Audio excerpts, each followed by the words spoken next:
C'est parti depuis ce matin pour les travaux de la 7e session ordinaire du Conseil économique, social et culturel au centre de la rencontre, la relance de l'économie nationale.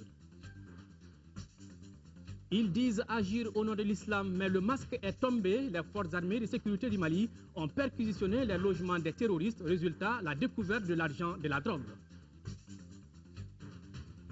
Focus Santé, le grand format de cette édition, nous parle aujourd'hui du fibrome, une tumeur qui fatigue plus de 20% des femmes de plus de 30 ans. Voici pour les titres, mesdames, messieurs, bonsoir et bienvenue dans cette édition. Les dons en faveur de l'armée malienne se poursuivent. Le haut commissaire de l'Organisation pour la mise en valeur du fleuve Sénégal, OMVS, a remis ce matin au président de la République par intérim un chèque de plus de 62 millions de francs CFA. Ce don s'ajoute à celui d'une association des ressortissants de Bankounou en France qui contribue à l'effort de guerre à hauteur de 10 millions de francs CFA. Bourema Traoré était sur place, voici son reportage. Balai de donateurs ce lundi à la résidence présidentielle. Le président de la République par intérim a reçu une délégation de l'association des ressortissants de Bankounou en France. Cette association a remis au chef de l'État la somme de 10 millions de francs CFA comme contribution à l'effort de guerre. Et la somme est modeste mais elle est significative parce que tous les Maliens où vivent doivent y participer. Nous sentons que d'autres nous imitent et aillent au-delà de ce que nous avons fait. Un autre don remis au président Diongounda Traoré, c'est celui de la société Dougré et Frères. La SODOUF appuie l'armée malienne à hauteur de 6,5 millions de nos francs. 4 millions en espèces, et 1 tonne de poulet de chair d'une valeur de 2 millions et 200 alvéoles des œufs qui avoisine à 500 000 francs CFA. La contribution de taille en nature vient du grand distributeur céréalier du Mali, GDCM. Le PDG de la société offre à l'armée 20 000 tonnes de riz et 1500 cartons de sucre. Ce n'est pas tout.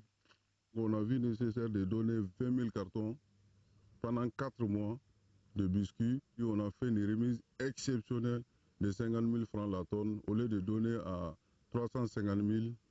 Pendant toute l'année 2013-2014, on va donner les riz à l'armée à 300 000 francs. Le dernier acte de solidarité de la journée vient de l'Organisation pour la mise en valeur du fleuve Sénégal. Le haut commissaire de l'OMVS a remis au président Traoré un chèque de plus de 62 millions de francs CFA. À sa sortie d'audience, le donateur n'a pas souhaité s'exprimer.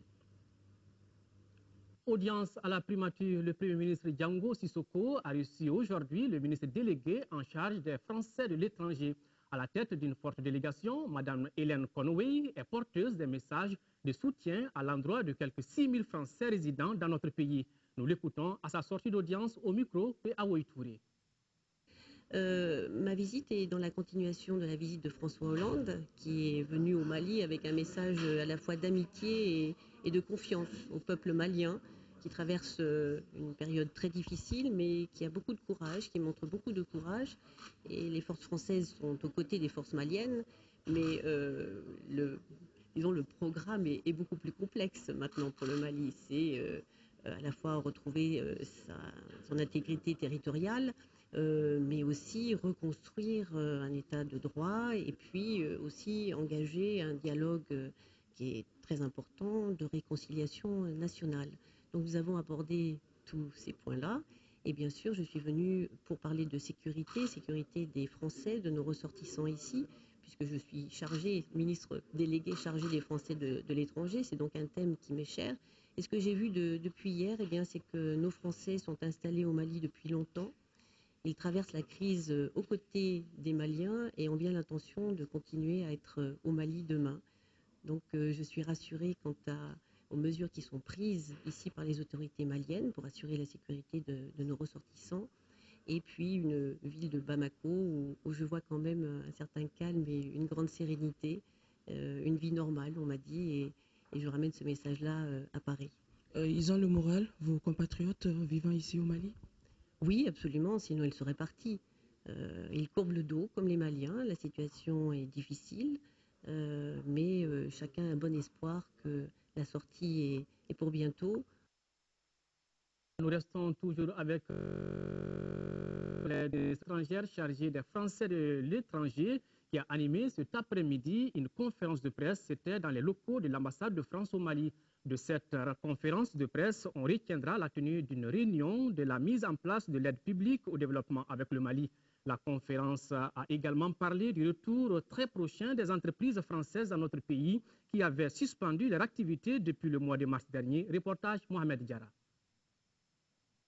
Devant la dizaine de journalistes qui ont fait le déplacement, la ministre chargée des Français de l'étranger a fait part de toute sa satisfaction de l'évolution de la situation au Mali.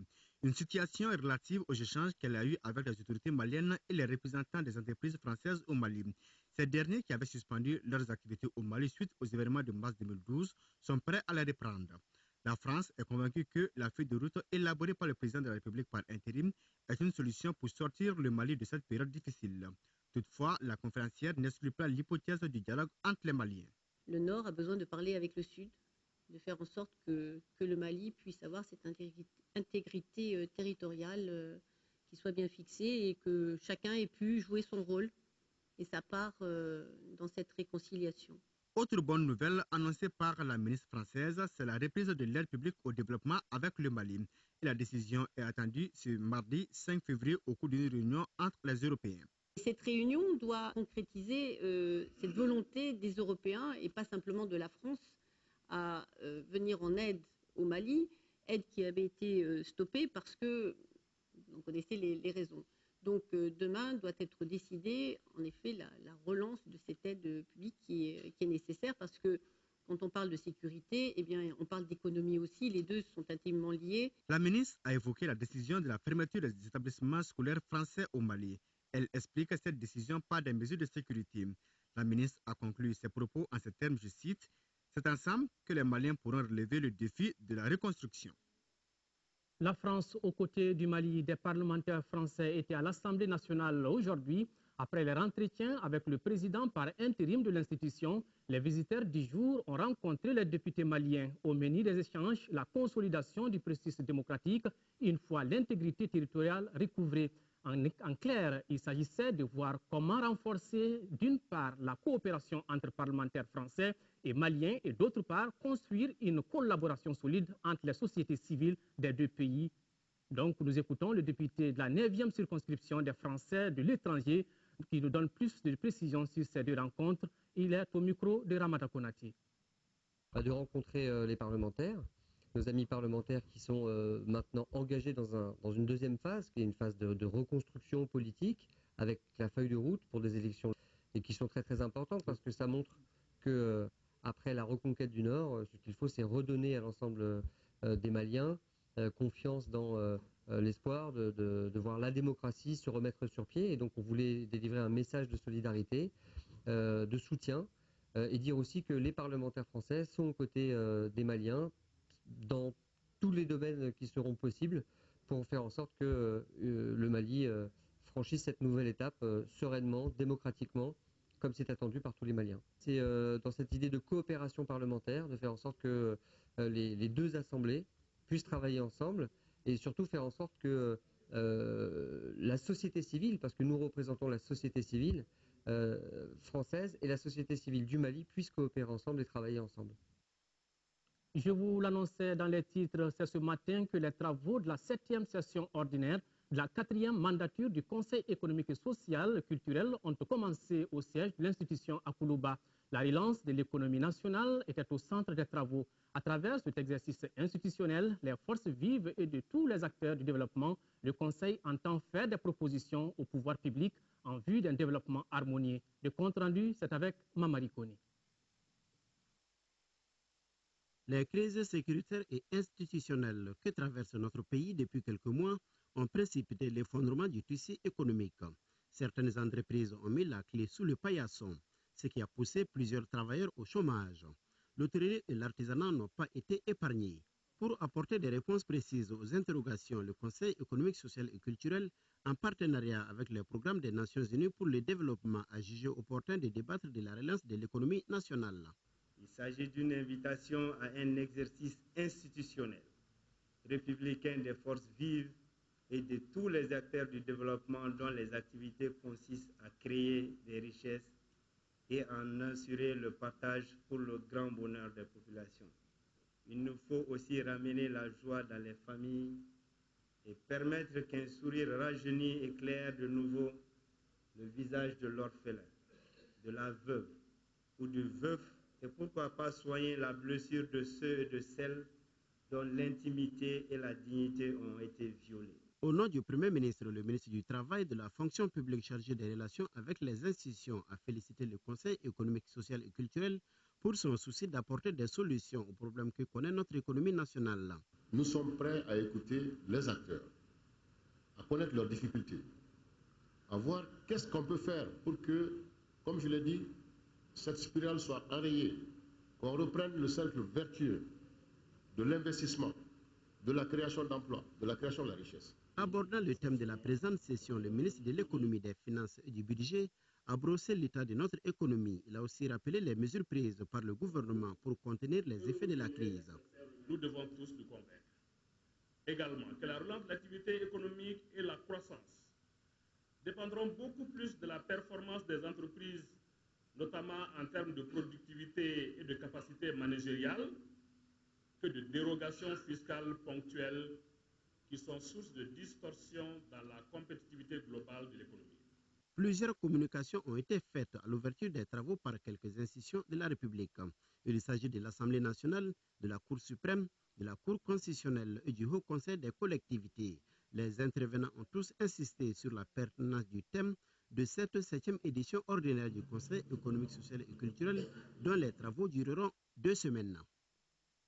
Nous restons au niveau de cette institution. Après la récupération des zones sous occupation, l'urgence demeure aujourd'hui l'ouverture rapide des voies de la reconstruction et de la réhabilitation. Telle est la conclusion du coordinateur du système des Nations Unies au Mali qui s'est adressé ce matin aux membres du Conseil économique, social et culturel. Écoutons Aurélien Agbenonsi au micro de Mamari Kone. Je crois que le thème que vous avez choisi, Monsieur le Président, à savoir la relance économique, semble témoigner de l'affirmation d'un engagement politique, d'un leadership qui, je pense, est nécessaire si vous devez trouver des solutions rapides à cette situation. Je crois que c'est un signal fort que vous donnez aussi à plusieurs partenaires engagés dans cette bataille, le secteur privé et, j'ose le dire, les partenaires au développement, sur l'urgence et la nécessité d'ouvrir très rapidement les voies de la reconstruction et de la réhabilitation. Mais, Monsieur le Président, je ne résiste pas à l'envie de vous dire que vous avez, et le gouvernement par l'adoption de la feuille de route, vous avez posé ou vous êtes engagé dans une autre étape de la bataille. La bataille dont il s'agit, c'est cette bataille que nulle frappe aérienne, nulle attaque de blindés ne peut gagner. Il s'agit d'une bataille qui doit désamorcer une bombe à retardement. Cette bombe à retardement, c'est le nombre de jeunes, c'est le nombre de femmes, c'est le nombre de travailleurs qui peuplent les banlieues de nos villes, qui peuplent nos campagnes et qui appellent au secours. Et cette bataille-là, c'est avec des mesures fermes, c'est avec la rigueur dans la gestion, c'est avec la création de richesses, donc c'est avec la relance de l'économie que l'on peut la gagner. Il y a quelques jours, 29 officiers, sous-officiers et hommes de troupes ont été mis en liberté provisoire. Cet acte de la justice a provoqué une scène de rassemblement au niveau du camp des commandos parachutistes. Certains hommes politiques et quelques presses internationales entendent récupérer cette situation pour perturber la stabilité du Sud. Le chef d'état-major général des armées a tenu à apporter des éclaircissements sur le sujet. Du coup, il met en garde tous ceux qui ne respecteraient pas le règlement de l'armée. Le général de brigade Ibrahima Daïrou Dambélé est au micro de Mariam Sagara. Ça a commencé depuis le 30 avril où il y a eu un contre-putsch. Mais avant qu'il ne déclenche, avant que les éléments du régiment ne se lancent dans Bamako, j'ai pris contact avec leur commandant de régiment à l'époque, le colonel Abdina Guindo. Je lui ai demandé qu'est-ce qu'il y a comme problème.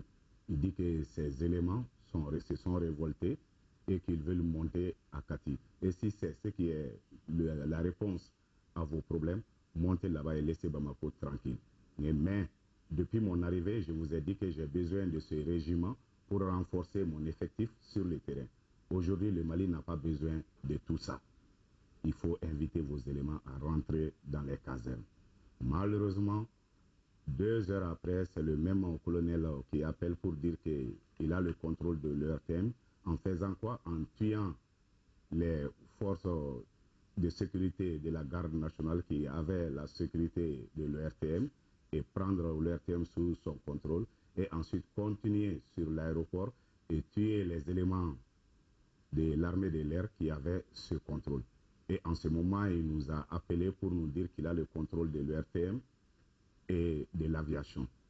Avec ça, je dis maintenant, il a dépassé le cadre, ce n'est plus la direction de Kati, ça, il a tué des innocents. Mais 48 heures après cet affrontement, le ministre de la Défense a vu qu'il est urgent de les appeler à aller se présenter au niveau de la gendarmerie. L'effectif qu'on a trouvé, on voyait ce côté qu'il était nécessaire de prendre contact avec eux pour leur parler et qu'il y ait plus de sécurité à l'intérieur de Bamako. Donc je me suis déplacé avec les différents chefs d'état-major, aller les voir au camp des parachutistes, leur parler, voilà, nous allons prendre une décision, c'est de vous réaffecter dans d'autres unités. Parce qu'en vous gardant à Bamako, toujours on sera face à ces problèmes. Mais le régiment n'est pas dissous. Après, comme on a ce problème du Nord sous les bras, vous allez partir dans les autres unités et vous allez combattre auprès de vos frères d'armes. Donc après cet entretien, on a pris toutes les dispositions, mettre des cars à leur disposition et prendre tous les états financiers pour les affecter dans leur régiment respectif. Est-ce que tout le monde a rejoint son unité d'affectation? Non, tout le monde n'a pas rejoint. À la date d'aujourd'hui, il y a 417 éléments parmi eux qui ont rejoint les unités d'affectation et il y a plusieurs d'ailleurs même qui sont en train de se battre sur le terrain, que ce soit à Tombouctou, à Gao, avec leurs frères d'armes. Mais il y a une partie qui est restée à Bamako, refusant d'obéir aux ordres des autorités militaires. Comme ils ont refusé de rejoindre et prendre l'habitude de se rassembler tous les jours à l'intérieur du régiment, on a pris les dispositions avec les forces armées et de sécurité pour dégager les éléments qui vont se rassembler. Et avant que je ne mette cette décision en application, j'ai pris contact avec le ministre de la Défense et les différents chefs d'état-major et directeurs de services qui sont de commun accord avec moi. Et pour que ça ne dérange pas nos partenaires qui sont venus pour la mission, j'ai appelé le commandant des forces Serval pour l'informer de la situation. Et tous nos partenaires ont trouvé ça très juste parce que sans discipline, il n'y a pas d'armée. Et ils trouvent d'ailleurs qu'on a mis trop de temps pour gérer ce problème. Et les éléments comprennent, que tout le monde comprenne qu'aujourd'hui, nous sommes en état d'urgence. Et de 2 personnes n'ont le droit de pénétrer dans une caserne militaire sans l'autorisation des autorités militaires. Voilà, d'ailleurs, vous pourrez suivre l'intégralité de cet entretien dans l'émission sur la ligne du front juste après cette édition. Séance de travail cet après-midi entre le ministre délégué auprès du ministre de l'administration territoriale et de la décentralisation de l'aménagement du territoire et le conseil du district de Bamako. Objectif, analyser la conduite de la gestion publique et les différentes préoccupations actuelles de notre pays. Les participants ont saisi cette occasion pour remettre un chèque de 10 millions de francs CFA au ministre dans le cadre de l'effort de guerre. Reportage Garibou Pérou. La libération définitive des zones occupées, l'organisation d'élections transparentes et la gestion du quotidien des Maliens, voilà en substance le sens de cette rencontre. Elle a permis aux autorités communales d'échanger et d'analyser sur l'action gouvernementale afin de converger vers un développement durable. Cette volonté des élus ne peut être effective que lorsque population, gouvernement et partenaires se donnent la main. La décentralisation, c'est le pouvoir des populations. Mais il faut que les populations acceptent de venir travailler avec les maires. Du gouvernement, je demande très sincèrement encore un engagement politique plus fort. Il faut nécessairement une volonté politique plus forte pour que les résistances au changement puissent être domptées. On fait des textes pour la décentralisation, elles ne sont pas exécutées. Plusieurs autres problèmes ont été évoqués par les chefs de service dans leur domaine de compétences. Il s'agit des questions relatives à l'assainissement, à la nosotrama, à la gestion des éclairages publics, entre autres. Nous avons la synthèse de G17 de toutes ces rencontres-là au niveau du gouvernement du district pour sortir un document que nous pourrons utiliser afin d'élaborer une communication, soit sous forme de communication verbale ou sous forme de communication écrite, pour que le gouvernement soit réellement informé des problèmes qui existent au niveau du district de Bamako. Pour une population estimée à 2 millions avec un taux d'accroissement de 5,4%, l'environnement économique, social, sanitaire et éducatif de Bamako mérite d'être repensé selon le maire du district de Bamako. Auparavant, les conseillers ont profité de cette rencontre pour remettre un chèque de 10 millions de francs CFA comme contribution à l'effort de guerre au ministre. La visite du président François Hollande au Mali fait toujours sujet de débat. 48 heures après son départ, les journaux maliens sont revenus largement sur ce voyage éclair de François Hollande à Sévaré, Tombouctou et Bamako. Les appréciations sont diverses et variées, les commentaires vont bon train, mais tous saluent l'intervention française au Mali et la visite du président Hollande que certains qualifient de sauveur. Sidiki Dambélé a feuilleté ces journaux pour nous. Suivez. La visite de François Hollande, le président français à Bamako, est à la une de tous les journaux de ce lundi. Avec cette image forte, les deux présidents français et maliens mettent dans la main des titres les plus inspirés ou des phrases choc du président prononcées à Tombouctou et à Bamako. Ainsi, à la une de l'Indépendant, nous payons aujourd'hui notre dette envers le Mali, s'exclamait ainsi le président français au monument de l'Indépendance après y avoir déposé une gerbe de fleurs à la mémoire des martyrs. Quand la France a été attaquée, c'est le Mali, l'Afrique, qui nous a libérés. Abondant dans le même sens, les éco-titres « La France a fait son devoir ». François Hollande, écrit le confrère, n'entend pas donner de répit aux terroristes. Un engagement pour le Mali souligne les prétoires de Sévaré à Bamako, en passant par la mythique cité de Tombouctou. La voix du président français a fortement résonné. L'indicateur du renouveau relève cette mise en garde du président Hollande. Ceux qui se sont alliés avec des terroristes doivent répondre de leurs actes.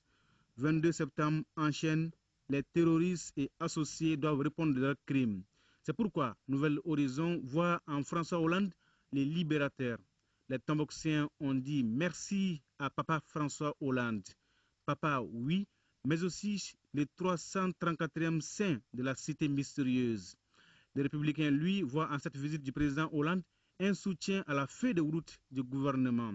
En tout cas, à l'unanimité, les confrères saluent cette visite du président français au Mali. Et c'est sans doute le quotidien Les Échos qui a tiré la meilleure des conclusions. N'est pas ami du Mali qui le veut. Voilà, à présent sur le terrain, je le disais, le masque est tombé après la libération de la ville de Gao. Les perquisitions des forces armées de sécurité du Mali se poursuivent dans les logements des terroristes dans la ville. Des perquisitions qui ont donné lieu à la découverte de l'argent de la drogue des narcotrafiquants dans une ville où sont abandonnés armes, munitions et explosifs destinés à détruire les services publics comme l'ORTM Gao entièrement saccagé. Les reportages de nos envoyés spéciaux Moussa Arimaïga et Aliou Touré. Nous sommes ici à Gao, où au-delà de la désolation et du vent de liberté retrouvé, voilà quelques résultats des perquisitions des forces armées et de sécurité du Mali, soutenues par leurs homologues de la France, dans les logements de certains islamistes dans la ville. Ici, l'argent de la drogue et du narcotrafic. Des paquets et des paquets de billets noirs, abandonnés sur place, dont le processus final permet à la fois de payer et les combattants, mais aussi d'inonder le marché mondial de faux billets depuis Gao.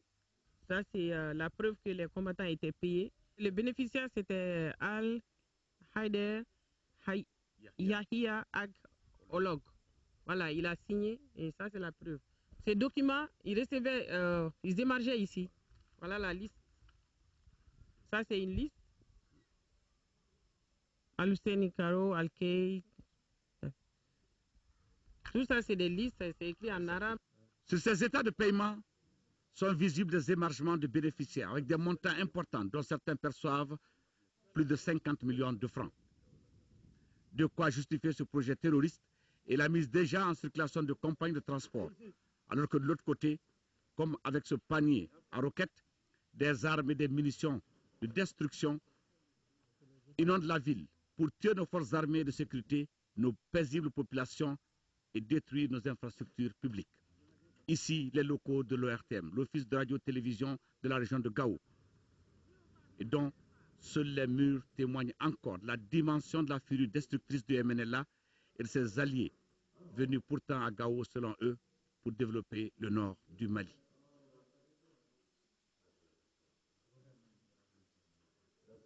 Voilà, l'ORTM sera debout très bientôt. Le ministre de l'Action humanitaire, de la solidarité des personnes âgées vient d'offrir une quantité importante de vivres et de moustiquaires imprégnés aux populations déplacées du nord de Ségou. Ce don devra permettre d'alléger la souffrance des bénéficiaires et ce don a coûté 35 millions de francs CFA. Brema Kone. 50 tonnes de riz, 5 tonnes de farine, 2 tonnes de dattes, 250 cartons de kits alimentaires, 3 balles de moustiquaires imprégnées à l'insecticide pour les déplacés du nord à Ségou. Voilà à quoi ressemble ce don effectué par le ministre de l'Action humanitaire, de la solidarité des personnes âgées, Dr Mamadou Sidibé. Le geste contribue à redonner la joie aux populations déplacées du nord à Ségou qui attendent très prochainement leur retour dans leurs localités respectives. Nous souhaitons retourner bientôt, retrouver nos parents et nos familles. Nous déplacés, remercions aussi la population de Ségou pour l'accueil réservé. L'événement nous donne à plus d'un titre un motif de satisfaction quand on sait la souffrance vécue par ces populations déplacées. Le donateur a adressé un message d'encouragement aux logeurs de ces déplacés et a réitéré l'engagement de l'État dans la sécurisation des zones jadis occupées par les terroristes. L'armée malienne et ses partenaires sont en train d'essayer de faire l'effort de sécuriser toutes les villes libérées parce que vous savez que ces terroristes et ces djihadistes ont laissé beaucoup de mines derrière eux. Donc il faudrait encore un peu de temps pour pouvoir sécuriser ces zones. Et nous souhaitons, par la grâce de Dieu, que très prochainement, nous puissions vous accompagner vers un retour définitif dans un Mali réuni, dans un Mali un et indivisible. La région de Ségou compte aujourd'hui 33 049 déplacés. Cette donation dont il bénéficie a coûté 35 millions de francs CFA. Dans le même registre, coup d'envoi le week-end dernier à Abidjan de l'opération de collecte de fonds pour les efforts de guerre au Mali, une initiative du Haut Conseil des Maliens de Côte d'Ivoire. Pour la seule journée du samedi, 20 millions de francs CFA ont été collectés. Le lancement de l'opération a eu lieu à la Maison du Mali. Le reportage de Boubacar Sissoko et de Imo Frissanou.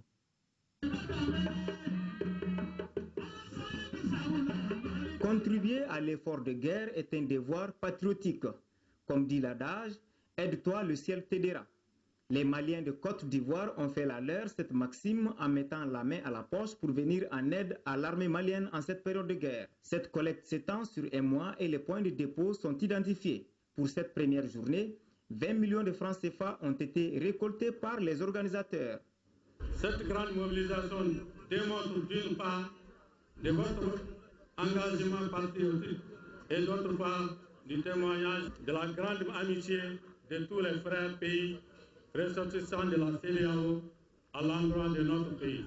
Le Conseil des Maliens de Côte d'Ivoire invite les Maliennes et Maliens de la Côte d'Ivoire à tous les amis du Mali à faire parler leur cœur pour assister le Mali. Cette promptitude de nos compatriotes en Côte d'Ivoire n'étonne guère, car depuis le début de cette crise au Mali, ils sont les premiers de la diaspora à soutenir l'armée. J'invite ceux qui veulent se manifester à ne pas hésiter. Ce soutien, nous le faisons pour nous-mêmes. Qui n'a pas un parent militaire? Qui n'a pas un ami militaire? Qui n'a pas une connaissance parmi les militaires? Alors ce soutien, c'est pour nous. Qui n'a pas une famille déplacée qui souffre maintenant dans sa chair? Alors ce soutien, c'est pour nous-mêmes que nous le faisons. Cette opération de soutien à l'effort de guerre est un élan de patriotisme à encourager. Cet exemple doit être suivi par nos compatriotes des autres pays d'où qu'ils se trouvent, a estimé Younousi Touré, président par intérim de l'Assemblée nationale du Mali. Par ailleurs, lors d'une visite en Côte d'Ivoire du professeur Dioncounda Traoré, président de la République par intérim, C.C. Koumé, un opérateur économique malien à Abidjan, a remis 100 millions de francs CFA pour l'armée.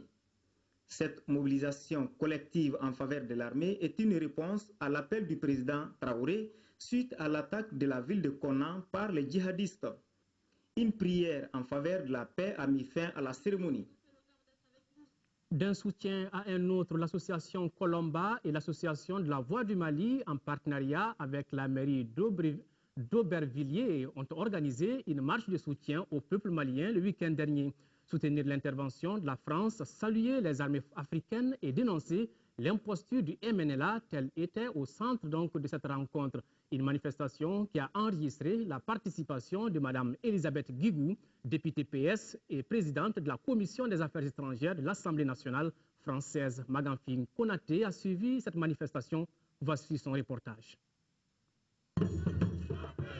Ils sont sortis pour crier haut leur soif de paix et leur reconnaissance à toutes les armées qui ont secouru le Mali.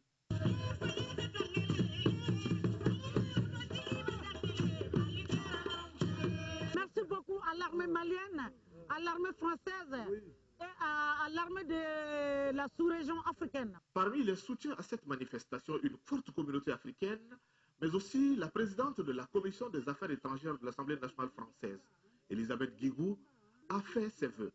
Du peuple malien, et nous espérons de tout cœur que l'armée française pourra repartir rapidement, parce que ça voudra dire que le peuple malien aura repris l'intégralité du territoire et que la vie pourra redevenir plus normale après des élections et du développement pour donner du travail aux jeunes. Pour le maire d'Aubervilliers, cette manifestation est un gage de soutien des immigrés maliens de sa commune. Nous savons à quel point l'immigration malienne en France est à la fois autonome et parfois critique par rapport à un certain nombre d'événements. Le fait qu'ils soutiennent l'engagement de la France au Mali nous rassure. Tout en scandant l'indivisibilité du Mali, les initiateurs ont insisté sur la réconciliation, l'unité, la solidarité et la tolérance, gage d'un lendemain meilleur pour le Mali. Vive le Mali! Vive! Mali est notre... Beaucoup d'humanitaires dans cette édition. Les questions humanitaires et le retour de l'administration sont entre autres points saillants d'une rencontre d'échange tenue ce matin ici à Bamako par le collectif des ressortissants du Nord. Il s'agissait de faire des propositions dans le cadre de la consolidation des acquis. Reportage Tiemogo Konati. Le collectif des ressortissants du Nord en conclave pour discuter à nouveau de la situation de cette localité retrouvant progressivement la liberté. La rencontre s'articule autour de certains points essentiels, les causes de la rébellion, les questions humanitaires, les retours de l'administration et les négociations futures. S'agissant du premier point, nombreux sont les intervenants pointant un doigt accusateur sur le mode de gouvernance au cours de ces dernières années. Rappelez-vous qu'en 1990, il y a eu des choses graves qui ont été commises par ceux qui ont pris les armes contre l'État. Ils ont bénéficié de tous les privilèges. Ceci n'a pas empêché que sur la base des mêmes arguties, ils récidivent en 1994. Ils ont eu les mêmes privilèges. En 1996, la même chose. En 2006. Et pendant ce temps, la majorité des enfants du Nord, elles souffrent. Et ces cris de cœur ne sont pas pris en compte. Il s'agit pour le collectif de faire des propositions susceptibles de consolider les acquis. L'objectif général étant le développement durable. Le Coran veut éviter une dynamique communautaire, ethnique ou ethniciste. La crise que nous traversons est une crise sociétale très profonde qui ne peut être résolue que lorsque l'ensemble des communautés se mettent d'accord. À la question de savoir si les négociations avec les groupes armés doivent être démises, le Coran y répond. Nous n'en sommes pas là. Une question a été posée. Le Coran est en train de réfléchir comment apporter la meilleure réponse possible. Mais il est clair que dans tout conflit, il doit y avoir un dialogue. Et le Coran aussi est convaincu que l'impunité ne doit pas être de mise envers quelque mouvement qu'il soit. Les différentes propositions seront amendées et transmises à qui des droits. Les intellectuels maliens s'investissent à la recherche de dénouements heureux à la crise politique que connaît le Mali. Ils viennent d'organiser un cercle de réflexion sur ce qu'ils peuvent apporter comme contribution pour le retour de la paix dans notre pays. Cette rencontre d'échange était organisée par le mouvement Mali Valère Adama Koulibaly. À cet espace d'échange, les invités étaient des écrivains, des anthropologues. Nous estimons qu'il est de notre responsabilité de susciter, à partir des personnes ressources ou des institutions que nous avons conviées, il est de notre responsabilité, en cette période de grave crise, de susciter, à partir des cercles de réflexion, des pistes et des stratégies qui puissent nous permettre de voir un peu plus clair. Des philosophes et des sociologues. Ils veulent désormais se faire entendre et apporter leur connaissance sur le terrain de la reconstruction du pays. Après le tour de table, le président du mouvement Mali Valeurs a campé le décor pour le conclure avec la question « Où en est le Mali ?» En réponse à cette interrogation, ils étaient nombreux les participants à donner leur point de vue. Réorganisation de l'État avec comme préoccupation la justice, l'armée et l'école. D'autres soulignent la mise en place de structures fortes pour le respect de nos valeurs sociétales. L'attention a été surtout concentrée sur la création de réseaux pour faire valoir le contenu de certaines œuvres parlant de la société malienne. La maison d'édition où nous sommes a fait imprimer par l'Harmattan à Paris un livre que j'ai écrit qui s'appelle « Ces mots d'hivernage suivis de palabres pour Tombouctou ». C'était en septembre 2011. Par rapport à ce que je viens d'entendre, que le Mali dispose d'un réservoir de sagesse, de connaissances, de références historiques qui peuvent toujours inspirer les actions des hommes et des femmes qui auront la charge de définir la destinée politique, économique, culturelle et sociale de ce pays. La tenue de ce cercle de réflexion a été bien saluée. Le mouvement Mali Valeurs entend rester dans cette perspective d'organiser des débats de ce genre. L'association de développement de quartier club des amis Mekin Sikoro a procédé ce matin au centre Awakeita au lancement d'un nouveau programme pour lutter contre les pires formes de travail des enfants. Ce projet, d'un coût de 160 millions de dollars, 160 000 dollars, soit plus de 7 millions de francs CFA, interviendra dans les communes 2, 3 et 4 du district de Bamako et dans le cercle de Nyono en 4e région. Ce programme d'une durée d'1 an portera surtout sur les actions de sensibilisation et de la formation des jeunes du secteur informel. Compte rendu, Abdrahman Maïga. Et recenser les secteurs d'activité dans lesquels les enfants sont astreints, organiser des séances de plaidoyer et de sensibilisation et enfin initier des sessions de formation sur les risques liés aux pires formes de travail des enfants. Voilà entre autres activités qui seront exécutées par le projet d'appui à la réinsertion socio-professionnelle des enfants. À travers ce projet de 160 000 dollars, soit plus de 7 millions de francs CFA, l'association de développement de quartier Club des Amis de Mertin Sikoro ambitionne de lutter contre les pires formes de travail des enfants. Les zones couvertes par ce programme d'1 an sont le cercle de Nyono et les communes 2, 3 et 4 du district de Bamako. Près de 7 enfants sur 10 âgés de 5 à 17 ans sont économiquement actifs, alors que leur taux de fréquentation scolaire se situe à 40%.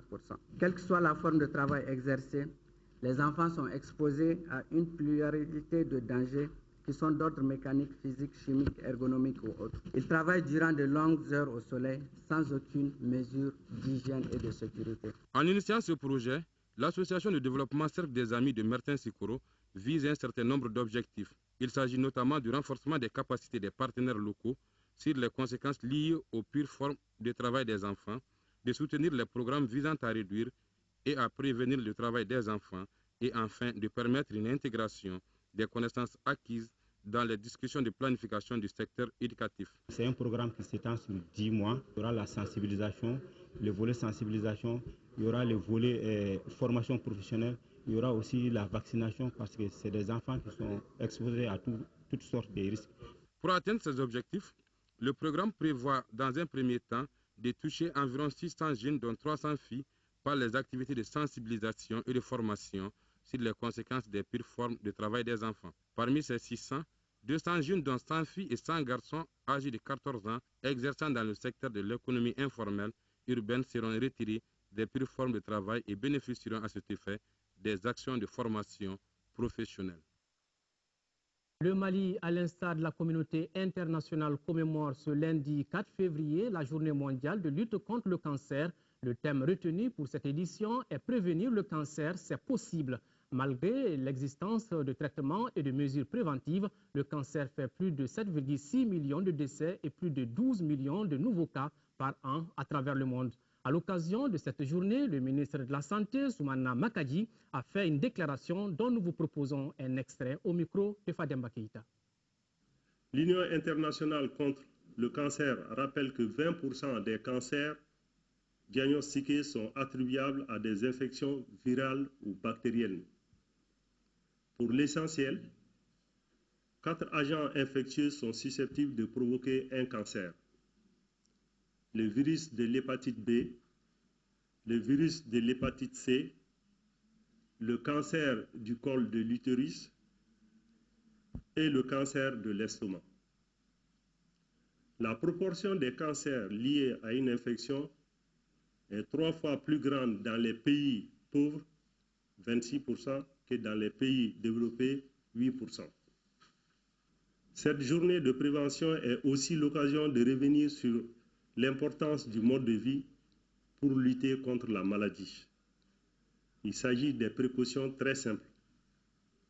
Ne pas consommer de tabac, ne pas boire d'alcool trop fréquemment, bien se nourrir et faire du sport.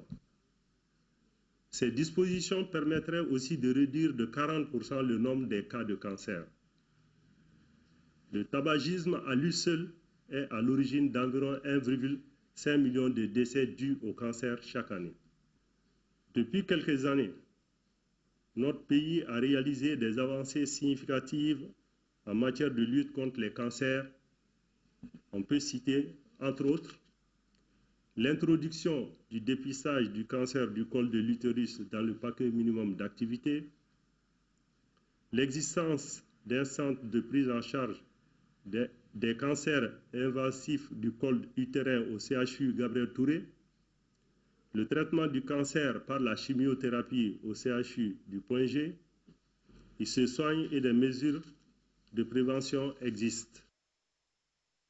En santé, on y reste. La chronique santé du jour s'intéresse à une tumeur qui fatigue plus de 20% des femmes de plus de 30 ans, pouvant être la cause de douleurs, de saignements, d'avortements répétés et même d'infertilité. Le fibrome est plus rencontré chez la femme noire que la femme blanche.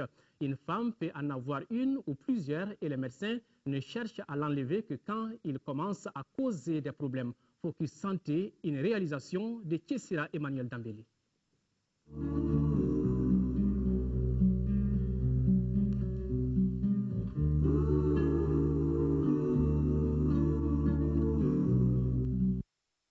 Le fibrome utérin est une tumeur non cancéreuse se développant au niveau de l'utérus, cela de façon isolée ou en groupe. Apparaissant généralement chez les femmes après l'âge de 30 ans, sa taille peut varier de la grosseur d'une bille à celle d'un pamplemousse ou plus.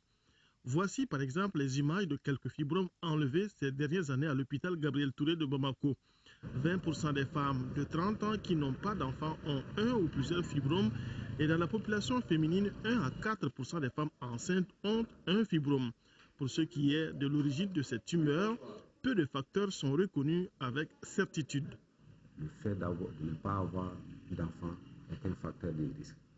À côté de ça, on a également d'autres facteurs favorisants, surtout la race.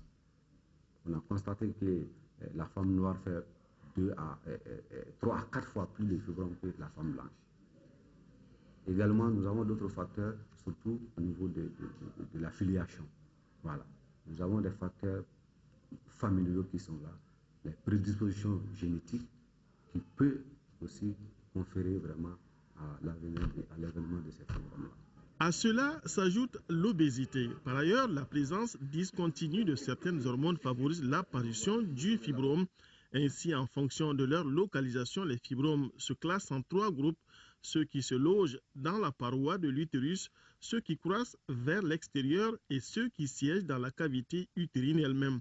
La plupart d'entre eux n'ont pas de signes particuliers, ce qui n'est pas le cas pour les fibromes logés dans la cavité utérine.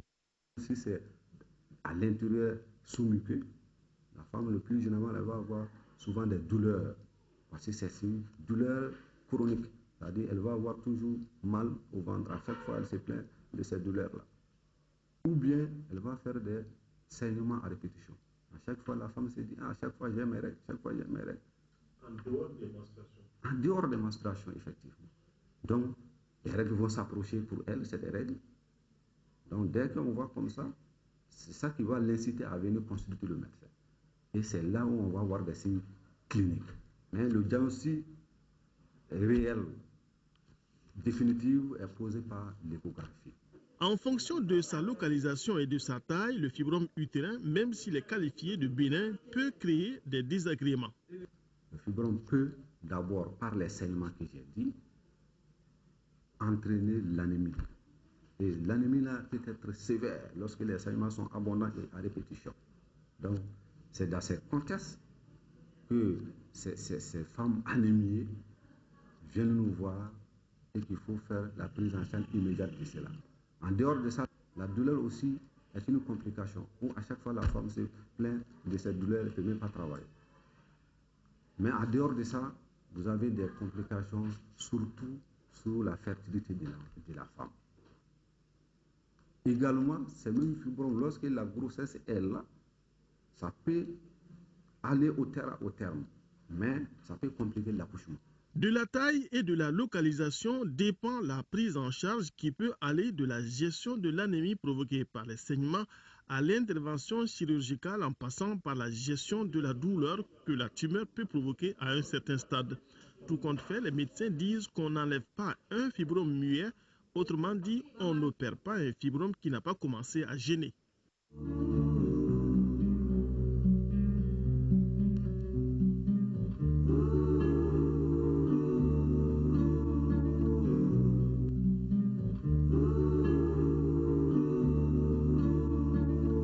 Voilà, c'est tout pour cette édition. Merci à tous ceux qui ont aidé à sa réalisation. Tout à l'heure, l'émission sur la ligne de front avec Mohamed Touré. Demain, 10h-13h avec Nyanya Aliou Traoré. J'aurai le plaisir de vous retrouver pour les éditions du soir. Vous pourrez retrouver cette édition sur notre site en tapant www.ortm.ml. Qu'Allah protège le Mali. Au revoir.